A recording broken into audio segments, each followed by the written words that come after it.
Yendo un poco, Lucas, para el tema, o sea, visto desde la arista nuestra, acaba de definir cómo es la situación desde nuestro punto de vista, más o menos de los que estamos en este ámbito. Ahora vamos al ámbito del otro lado, es decir, a lo que asignamos como el enemigo. La globalización es un fenómeno que se relaciona con la tecnología y la comunicación. Acá estamos, por supuesto, ¿no? Esto acerca a las personas, nos permite entrevistar gente de otros países con ideas afines y desde la misma postura, podríamos decir, como Miklos Lucas o Javier Villamor, entre otros.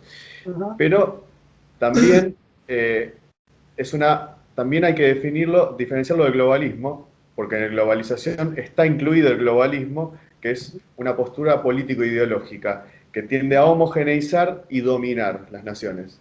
O sea, ataca las diferencias de las personas, a pesar de que el discurso sea de diversidad, los pueblos y lo que conforma la identidad de las naciones. Esto ha generado una reacción, digamos, del capital financiero en esta época porque, por supuesto, se han visto los rebrotes. Algunos dirán nacionalista, otros patriota identitaria, por así decirlo.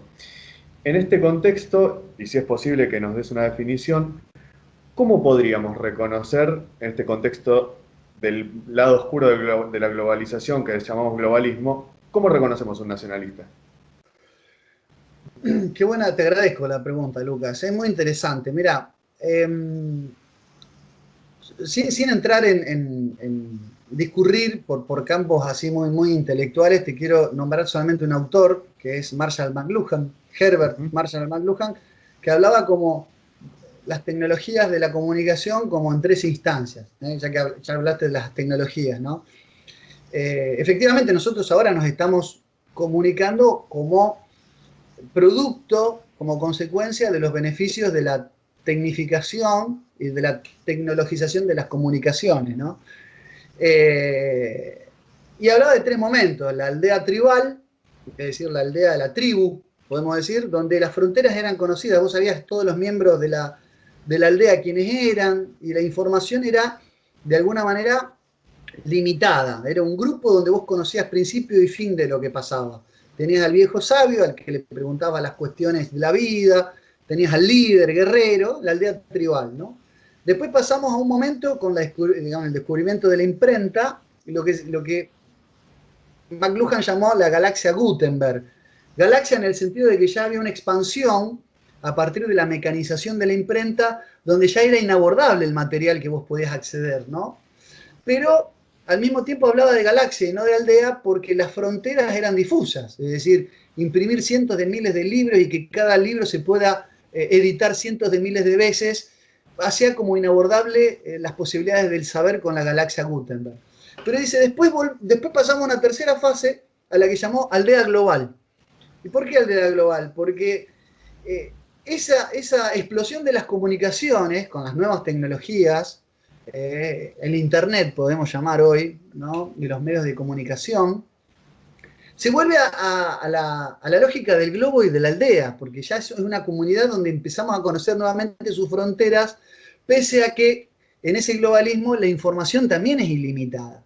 Solo por decirte que YouTube tiene 2.000 millones de usuarios en todo el mundo, te estoy hablando de una sola plataforma, una sola red, donde el 79% de los usuarios de Internet afirman tener una cuenta de YouTube, donde ven promedio 1.000 millones de horas de video por día, se miran en YouTube, 1.000 millones de horas promedio por día se miran alrededor del mundo, donde el 70% de las producciones de YouTube proviene de dispositivos móviles, es decir, hoy quien genera la información es la gente con su teléfono. Esto habla de que el 70% que ya no está más en los estudios de televisión, sino la gente registrando algo en la calle, donde son 300 horas de video que se cargan por segundo a YouTube. También es inabordable, pero ya la lógica es la de una red global. Nosotros no podemos ir en contra de esa tecnología, de hecho la estamos aprovechando, de hecho hemos crecido y en la medida que hemos crecido ha sido también con el favor de esta tecnología. Pero como vos bien indicaste, Lucas, el globalismo, que es una forma, o la forma que ha asumido actualmente el globalismo, entiende por esto la eliminación de todo tipo de identidad, entiende que detrás de esto se viene un film de las naciones y sus identidades nacionales, la muerte del ius solis, del ius sanguinis, no importa la prosapia, no importa, digo, tus ancestros, de dónde venís ni hacia dónde vas. Quieren un modelo de hombre nuevo, sin fronteras, sin horizontes, degradado a ser una fuga en el instante, es decir, a disolvernos como la información a través de las nuevas tecnologías, y ser funcionales, sí, a una suerte de entidad colectiva que trasvasa todo tipo de región, frontera, limítrofe, y que trata de disolver las voluntades individuales, los valores y las culturas, ¿no? En el fondo hay una gran crisis, una decadencia, al decir de Oswald Spengler, un elemento más que vendrían a indicar la decadencia de Occidente.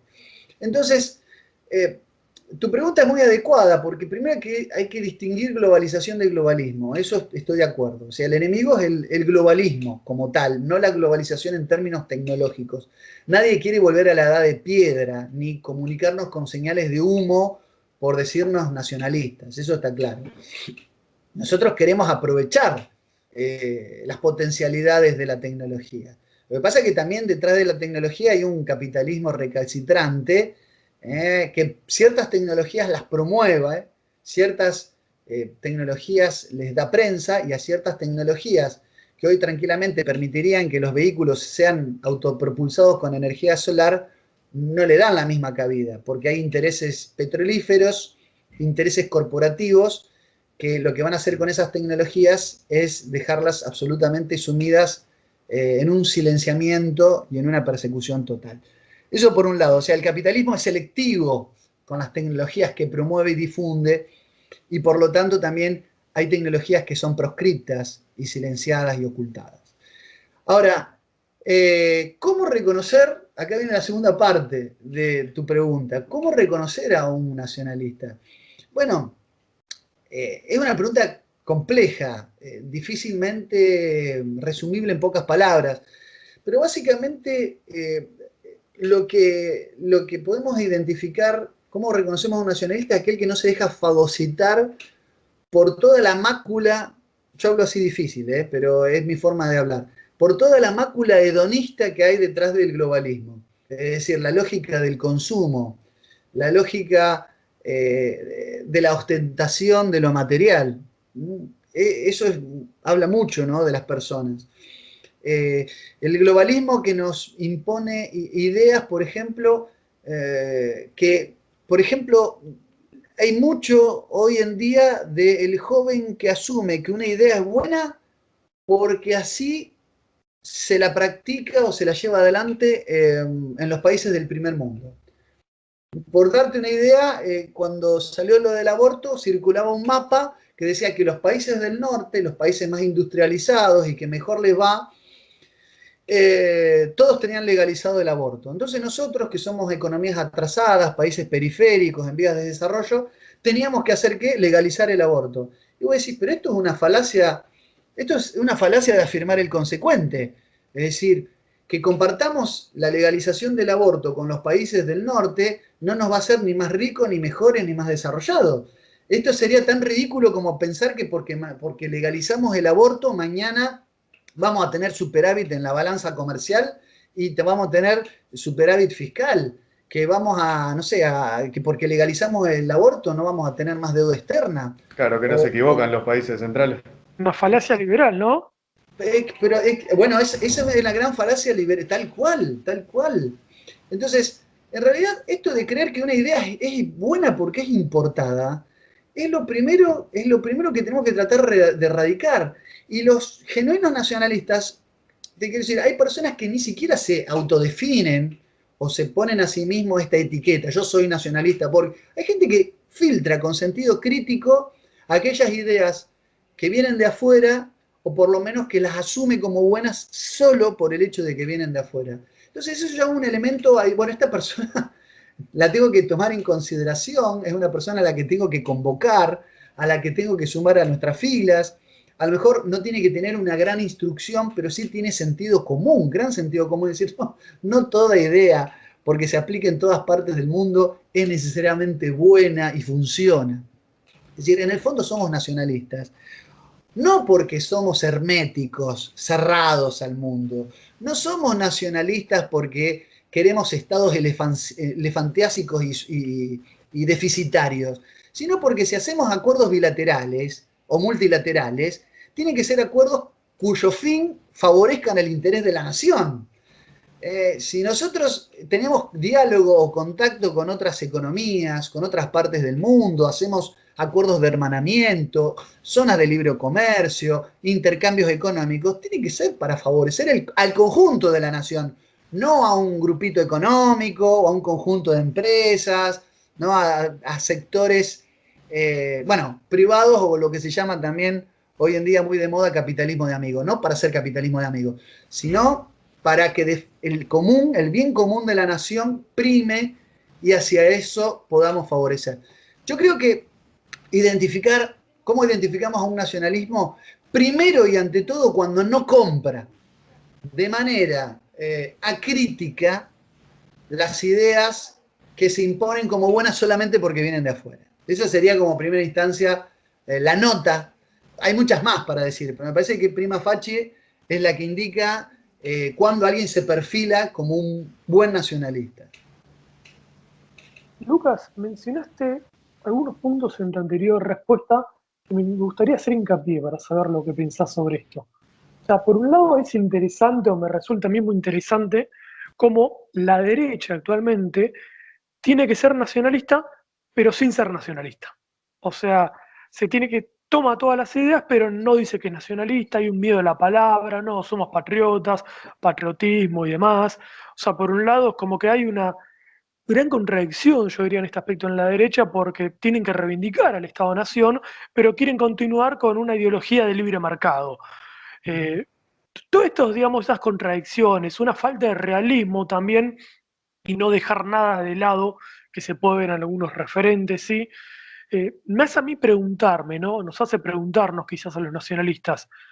Hoy la realidad que se ha impuesto, ¿sí? Ha demostrado que hay que reconstruir el Estado-Nación, ¿sí? Hay que reivindicar los proyectos nacionales, las políticas de Estado, ¿sí? Proteger los recursos, o sea, reivindicar la identidad también por una cuestión de que la persona necesita tener una coherencia con su identidad biológica, nacional y si se quiere espiritual, ¿sí? Para desarrollar una propia identidad personal. Luego, estas cuestiones que el nacionalismo sienta reivindicado. Hoy la realidad se impone y dice, esta es la solución frente a un globalismo que destruye las identidades, no quiere personas con identidad, que no triunfen en el mundo y demás. ¿No será hora realmente de que estas personas, ¿sí? que toman todas estas propuestas del nacionalismo, que bienvenido sea, pero no será hora que realmente nos escuchen de verdad? Sí, mira, respecto de por qué hay quienes le tienen algún tipo de animadversión a la palabra nacionalismo, lo entiendo. No quiere decir que lo comparta, pero lo entiendo. En primer lugar, porque por nacionalismo se entienden cosas muy diferentes en distintos puntos del mundo. Si vos vas a España, por ejemplo, vos hablas de nacionalismo, y el nacionalismo en España se asocia, y no sin razón, con el separatismo catalán, por ejemplo, o con el fundamentalismo vasco de la ETA. Y los que defendemos una entidad hispánica, digamos, como hispanidad como madre patria, justamente los nacionalistas de acá de Argentina estaríamos en contra del separacionismo. Entonces, hay que tener cuidado porque a veces la palabra puede llegar a confundir si no la sabemos contextualizar. Entonces yo digo, entiendo por qué ya de por sí la palabra puede generar ruido, animadversión o miedo, algún tipo de temor. O sea, lo entiendo. Entonces por eso siempre hay que reeducar en el concepto, ¿no? Que estamos tratando. Esto alrededor del mundo, si el nacionalismo significa distintas cosas alrededor del mundo. Y en nuestro país también, cuando uno se retrotrae al pasado, el nacionalismo a veces es asociado con alguna tendencia que pueda llegar a tener atisbos o resabios o acervo en alguna forma de totalitarismo. Entonces, sobre todo ciertos sectores de la derecha, para poder jugar políticamente, para poder sentirse incluidos dentro de los términos de lo que la democracia permite en el juego democrático, evitan ese tipo de denominaciones. Yo lo que digo es que en realidad más que tratar de hacerlo entender así verbalmente, lo que tenemos que hacer es hacerlo entender actitudinalmente. Por eso digo esto de la estrategia del diálogo. Es decir, che, estos nacionalistas desconciertan. ¿Por qué? Y porque hablan con todo el mundo, se relacionan con gente de la izquierda, de la extrema derecha, y sin renunciar a sus convicciones, son personas dialoguistas. Entonces uno empieza a hacer del nacionalismo algo simpático, es decir, son personas comunes y corrientes que abrazan y ponen a la nación y al Estado soberano ante todo, pero no son ni fanáticos, no son personas que forman parte de algún tipo de secta, ¿no? Eso es importante, pero ya te digo, eso es una educación, una pedagogía actitudinal. Es decir, el nacionalista no es una persona aburrida que tiene, digamos, en su casa solamente tiene cuadros de próceres colgados, ¿viste? En realidad somos personas jóvenes, comunes y corrientes, que nos ponemos gafas oscuras, que nos subimos arriba de la moto y nos gusta subirnos a una tabla de surf. No somos personas que estamos estratosféricas. Somos personas comunes y corrientes que convivimos, no sin reparos, no sin objeciones con el mundo moderno y este occidente que obviamente se está matando a sí mismo, este occidente en agonía. Pero está muy buena tu pregunta porque sí, la hora de los nacionalismos llegó hace tiempo y el mundo lo está demostrando, porque la mentira, la falsa mentira, la falsa disyuntiva izquierda y derecha, en el mundo se está cayendo. Por supuesto que se reviste y se acomoda para evitar mencionar el verdadero antagonismo, que es patria versus globalización, y en este reacomodamiento hay sectores que migran también por una cuestión de supervivencia política. Entonces vas a tener también a los oportunistas y a los que articulaban un discurso absolutamente liberal, ahora ayornados y acomodaticiamente hablando de Dios, patria, familia. Son supervivientes políticos, por eso también hay que tener cuidado, mucho cuidado, así como con los purismos, también hay que tener cuidado con los nacionalismos de importación. Hay que tener cuidado, porque si son importados no son nacionales. Es muy importante eso. Me parece, sí, como vos bien decís, Alejandro, que moneda soberana, reconstruir el Estado soberano, las fuerzas de seguridad, ¿no? Hoy, hace unos días, hace poco tiempo, Duhalde habló de golpe de Estado y de guerra civil. Y muchos miembros del arco político salieron a decir, no, eso es imposible. ¿Por qué? Porque hace 40 años que estamos destruyendo las Fuerzas Armadas. Y lo decían así sin tipo de ambajes, sin ningún tipo de ambajes. Así sueltos de cuerpo. No, con lo del golpe de Estado estamos tranquilos, no va a pasar lo del 24 de marzo del 76. ¿Por qué? Y porque no hay Fuerzas Armadas, porque hoy el ejército hace ayuda social en los barrios y vaya a repartir copones de leche. No están custodiando las fronteras, que las tenemos entregadas al enemigo extranjero. No, como Y si fuera una virtud dejarnos inermes. Exactamente, porque no vamos a tener golpe de Estado. Fíjate a lo que lleva la sacralización de la democracia. Es más importante evitar un postrímero golpe de Estado a que nos invada cualquiera de afuera. Pero ¿me entendés? Sin comerla ni beberla. Y bueno, y ni hablar, tenemos la izquierda y el progresismo que están en la misma línea. Tenemos la foto de un Zoom entre la ministra de Género del Ministerio de la Mujer, Elizabeth Gómez Alcorta, intercambiando y compartiendo agenda con el embajador británico Mark Kent. Entonces, nuestro enemigo inglés nos está marcando la agenda a través del progresismo y de la socialdemocracia. Entonces, la hora de los nacionalismos ya va a venir. Lo que nosotros tenemos que tratar es de combatir los fantasmas con los que siguen hostigando al nacionalismo, con el que siguen tratando de azuzar esos fantasmas que siguen agitando, tremoleando los enemigos del nacionalismo y de la patria, para que no nos asocien con cuestiones ni pretéritas del pasado, ni con, ya te digo, con cuestiones foráneas, como puede ser el separatismo de la región de Cataluña en España. Nosotros no tenemos nada que ver con eso, al contrario, nosotros queremos una nación unida y una patria grande. Por eso también en esta cuestión del diálogo estoy hablando con gente de Ecuador, de Chile, de Uruguay, de Paraguay, de Perú. Hace poco también estoy tratando de generar un eje iberoamericano, ni hablar de México, ¿no? Donde tienen allá la colimba cristera. Entonces, me parece que estamos en un momento donde se están preparando, estamos en una instancia preparatoria para la hora de los del nuevo nacionalismo.